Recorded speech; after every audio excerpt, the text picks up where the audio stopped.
Muito antes de Nova Trento ser conhecida por seus vinhedos, famílias vindas de Trento, na Itália, cruzaram o oceano levando consigo muito mais que bagagens. Trouxeram a esperança de um novo começo, a força do trabalho, a fé e o amor por suas tradições.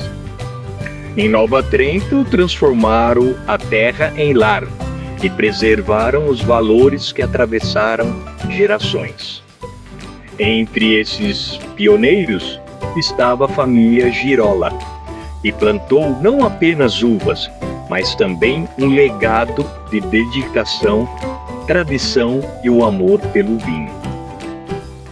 Hoje em dia, cada taça de vinho da vinícola Girola celebra a coragem dos imigrantes italianos, a força da família e a certeza de que os mais belos legados não são apenas herdados, são cultivados com amor, geração após geração. E nós, do Melhor Idade na Estrada, descobrindo histórias que merecem ser brindadas.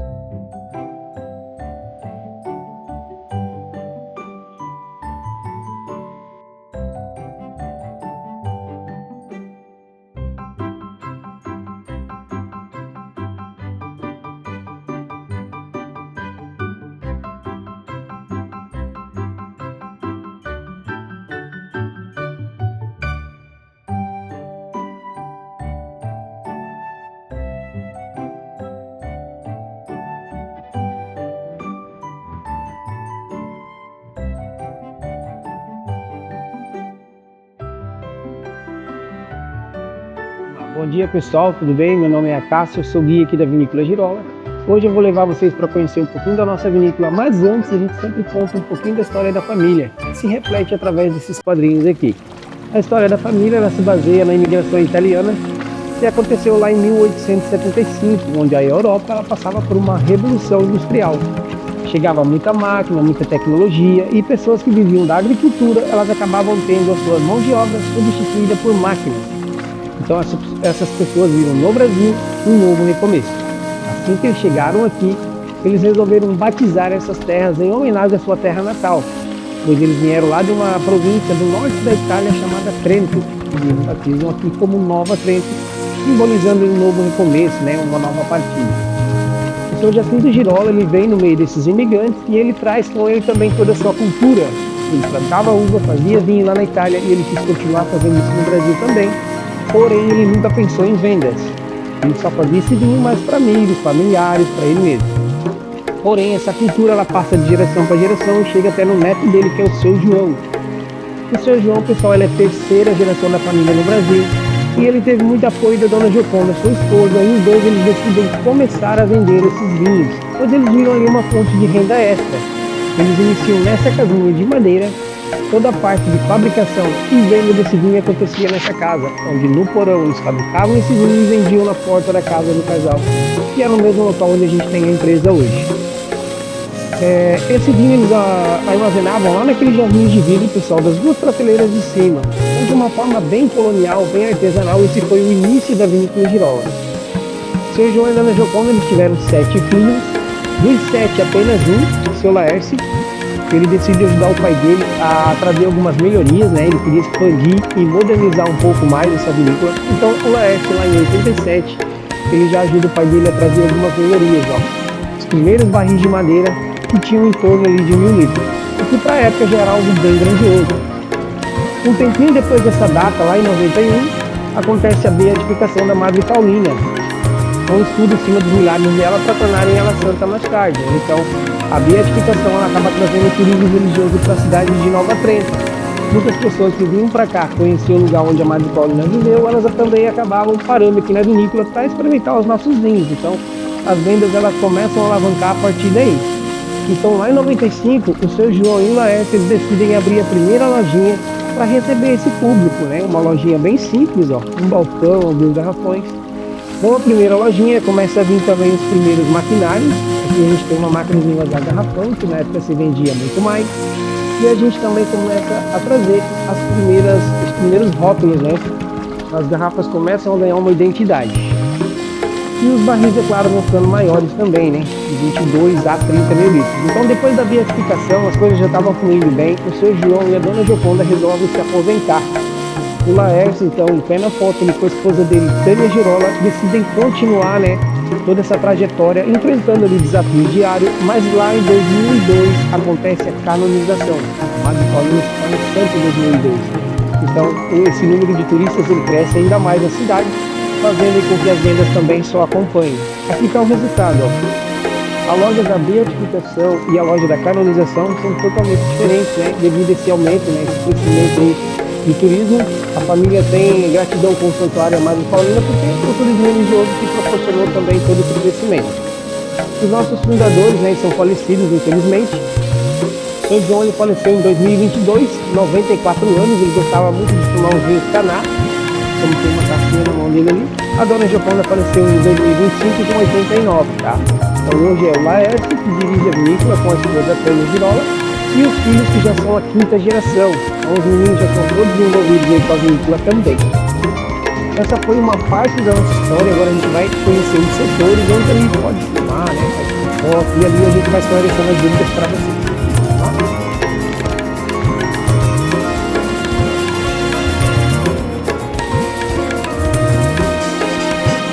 Vamos lá então, pessoal, bem-vindos ao primeiro setor da nossa vinícola, que é o setor dos vinhos de mesa. Hoje a gente trabalha com várias linhas de vinhos, por uma questão de controle a gente separa algumas delas. Esse primeiro setor aqui então a gente deixa os vinhos de mesa, que é um vinho mais jovem, é um vinho de consumo rápido. Aqui a gente vai trabalhar com 3 uvas de mesa que não têm essa capacidade para envelhecer. A uva Bordeaux, a uva Niagara e a uva Isabel. A gente faz o vinho tinto, o vinho branco e o vinho rosé. Então, aqui nesse barril de madeira e nesse tanque de inox, a gente vai ter esse vinho de mesa. Essa madeira aqui é a madeira Grápia, uma madeira aqui da América do Sul mesmo. Dentro dos barris de madeira, a gente reveste com um verniz alimentício chamado epóxi. Esse verniz ele não deixa o vinho ter contato com a madeira, para que não haja uma troca de sabor, né? Essa uva de mesa ela não tem capacidade para envelhecer, por isso a gente tem o verniz ali dentro. O tanque de inox ele nos traz aí mais praticidade para a questão da limpeza, manutenção. Então a gente não vai ter nenhum problema assim por questão de qualidade de um barril para o outro. É a mesma qualidade, a mesma coloração, os mesmos aromas. É só o rústico e o moderno trabalhando juntos. Então a função desses barris aqui é só armazenar o vinho que já está pronto. Então agora entre janeiro a março a gente tem a época da vindima, que acontece ali, né, com as uvas vindo do Rio Grande do Sul e da Serra Catarinense. Aqui a gente vai fazer todo um trabalho, ela vem no cachinho. Aqui a gente vai fazer o desengaste, a gente vai moer essa uva, vamos fermentar ela, filtrar esse vinho e transportar para esses tanques aqui e para esses barris, onde eles vão passar por uma estabilização de 3 a 6 meses. Depois a gente vai ter ali o vinho pronto para ser consumido. Aqui, pessoal, esse vinho vai saindo conforme as vendas, né? Então a gente vai entrando pedidos, a gente vai envasando. Então ele dura 1 ano mais ou menos dentro dos barris aqui. Através de mangueiras, 1 aninho ele dura mais ou menos aqui dentro, porque é a conta mais ou menos exata que esse vinho vai ser consumido. Então a gente enche, esvazia através de mangueiras que a gente conecta nos barris e dessa forma a gente leva esse vinho para qualquer lugar em que a gente precisar. Tranquilo? Vou mostrar um pouquinho do maquinário para vocês, onde a gente faz o invase desse vinho.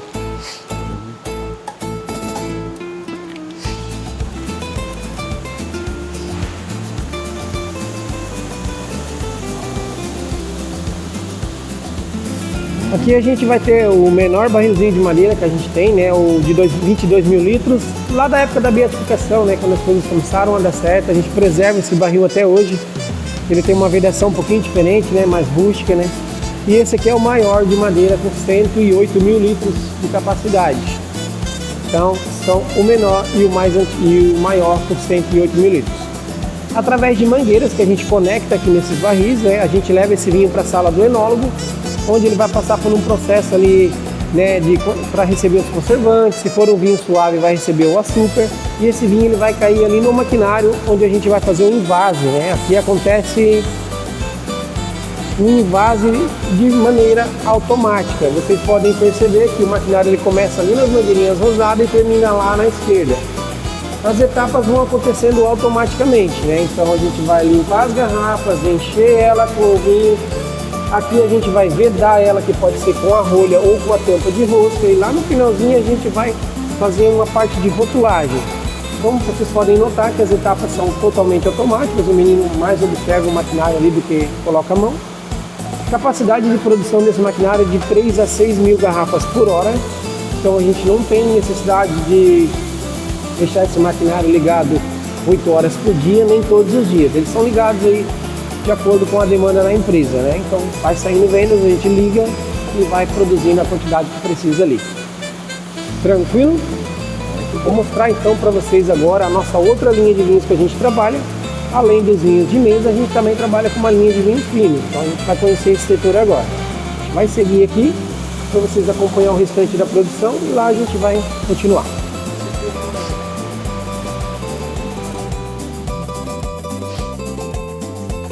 Bom, vamos lá então, continuando, né? Esse outro setor aqui que a gente acabou de entrar, ele se chama casa. Essa é uma palavra, né? A abreviação da palavra caverna. Então aqui a gente fica mais ou menos 1,5 m abaixo da terra, onde a luz e a temperatura são controlados, né? Então a temperatura é controlada através dessa camada de terra ali e as luzes são controladas através de sensores. Esse vinho que está aqui dentro, né? A gente tem que ter um cuidado a mais, assim como a gente tem nos de mesa também, mas aqui a gente tem que fazer um trabalho um pouquinho diferenciado, porque a qualidade desses vinhos ela vai depender muito de temperatura, né? Iluminação. E aqui a gente vai fazer a maturação dos vinhos, né? O envelhecimento é o mais comum e conhecido pelas pessoas. Então, para envelhecer esse vinho, a gente pode usar formas diferentes. Aqui a gente trabalha com os carvalhos. A gente vai ter um carvalho americano aqui. A gente já trabalhou com barris franceses e portugueses também.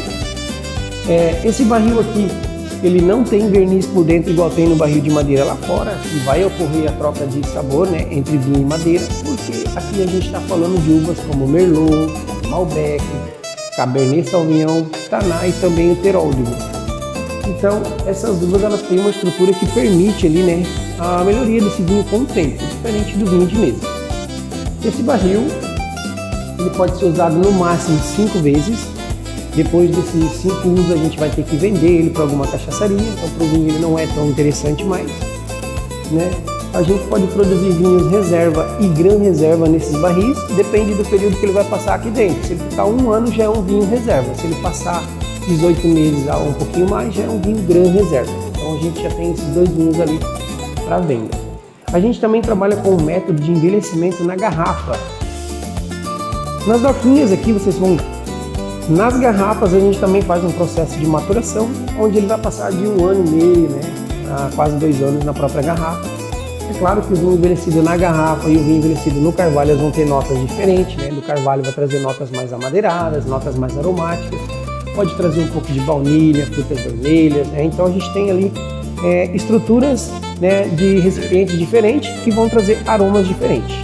Aqui também a gente trabalha com as ânforas, talhas ou também odres, muito usadas lá no Antigo Egito, na Grécia. Elas foram um dos primeiros métodos de maturação conhecidos na história.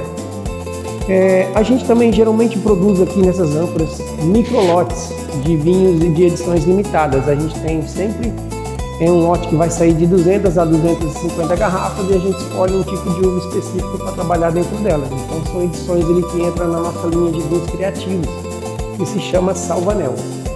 Então a gente vai ter sempre uma edição limitada para quem gosta, né, para esse público que prefere algo diferenciado aí.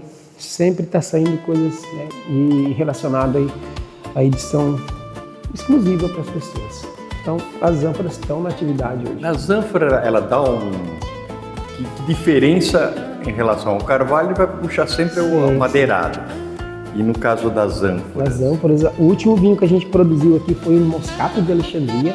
É uma uva tão ancestral que ela tem ligação lá com a Rainha Cleópatra, que dizem que na história, nos relatos ali, a Rainha Cleópatra ela tomava o vinho da uva Moscato de Alexandria. Então esse vinho que a gente deixou 6 meses na ânfora, ele trouxe notas minerais, notas de frutas bem maduras, como damasco e pêssego, e também pitadas de mel. Então esse vinho ficou delicioso aí para quem gosta de frutos do mar, sushi, alguns peixes ali. Ficou muito bom. Ali a gente também tem algumas espumantes Nature. Essa é uma sourlier, né, um termo francês que significa sobre borras. Aqui a gente faz o método Champenois, onde a gente vai girando as garrafas ali, né, no ângulo de 90 graus. para poder mexer com as leveduras. Aqui está ocorrendo uma segunda fermentação, né, onde essas leveduras vão se decompondo, trazendo cremosidade e sabor para essa espumante. Essa daqui vai ser um lote também de 200 unidades, onde a gente vai ter aqui garrafas numeradas. E ele provavelmente vai ser lançado junto com as outras unidades ali, que geralmente é 200. É lote único que a gente faz. Vamos continuar.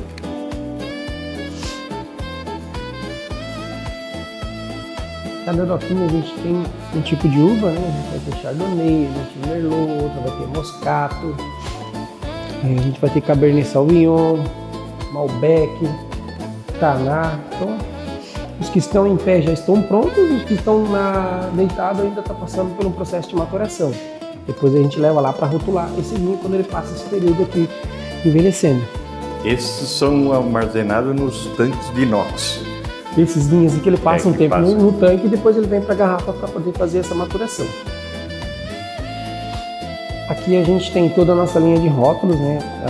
Os produtos fabricados por nós, aí, desde o suco de uva até a nossa linha Gran Reserva. Vou explicar para vocês aqui então rapidinho, ó. Um suco de uva ele é integral, não tem açúcar, não tem conservantes, então a gente vai ter o suco da uva Bordeaux e o suco da uva branca.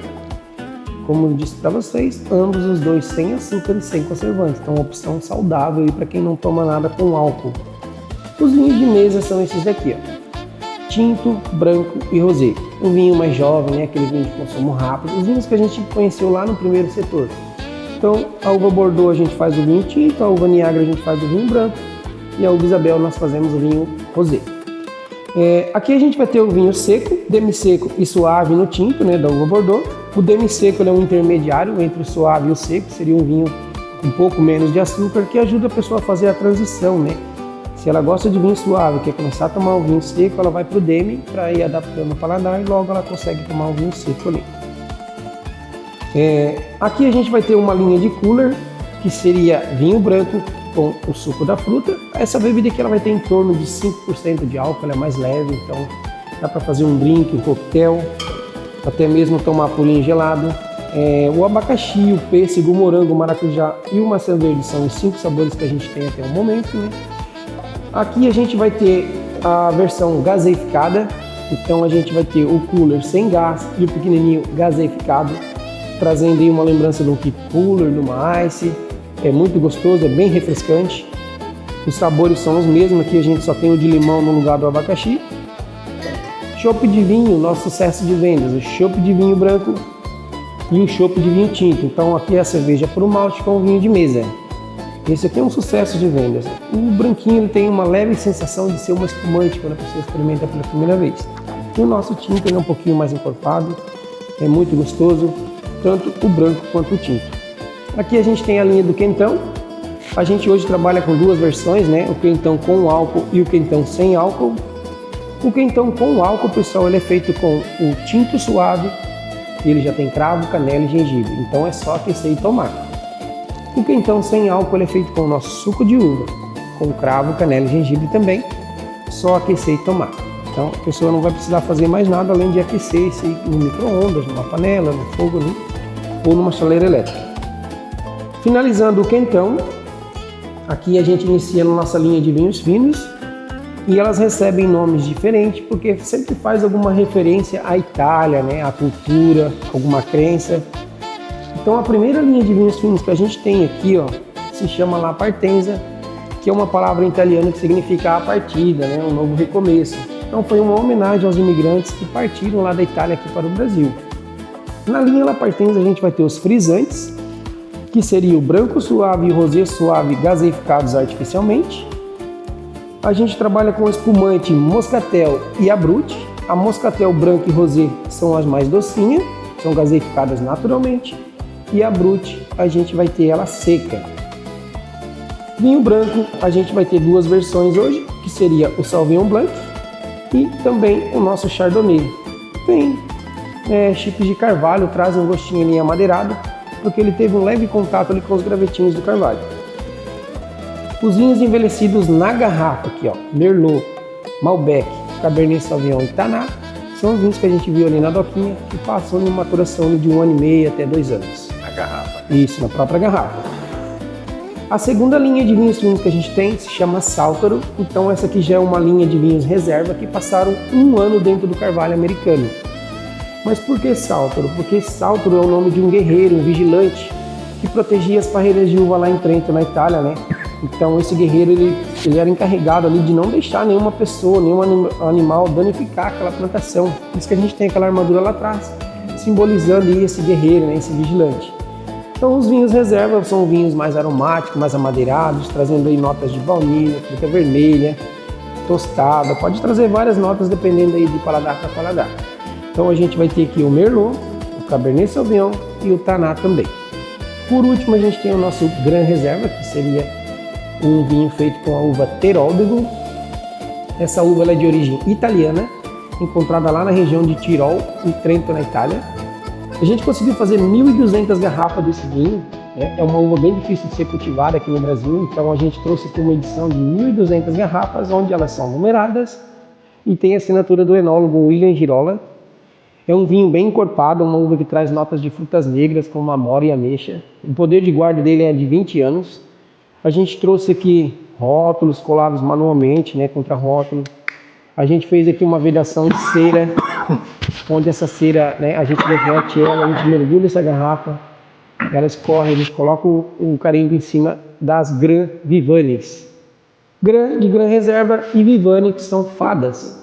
São seres que viviam lá na Itália, né, nas florestas de Trento, e as pessoas acreditavam, né, que elas visitavam as casas e eles deixavam uma portinha com comida que se chamava Portella das Vivanes, onde ela entrava ali, se alimentava e ela abençoava aquele lar, aquela aldeia. Então eles acreditavam, né, a gente também tem o nosso folclore aqui, né, Saci Pererê, Curupira, então a gente sempre traz alguma referência da Itália para estar homenageando nos nossos vinhos finos. E o Salvanel, que é a linha de vinhos criativos que eu falei para vocês. Salvanel é um elfo pequenininho, né, brincalhão, que vivia nas florestas também, nas aldeias. E esse elfo ele ajudava os viajantes, mas também se tirasse ele do sério, ele fazia peraltices, né, coisa de criança ali, escondia ferramentas. Então é uma linha de vinhos criativos, né, a gente sempre, nunca sabe o que vai vir, sempre é uma curiosidade, o que será que vai sair agora nas ânforas. Então a gente sempre está fazendo essa brincadeira ali nos vinhos criativos. Beleza?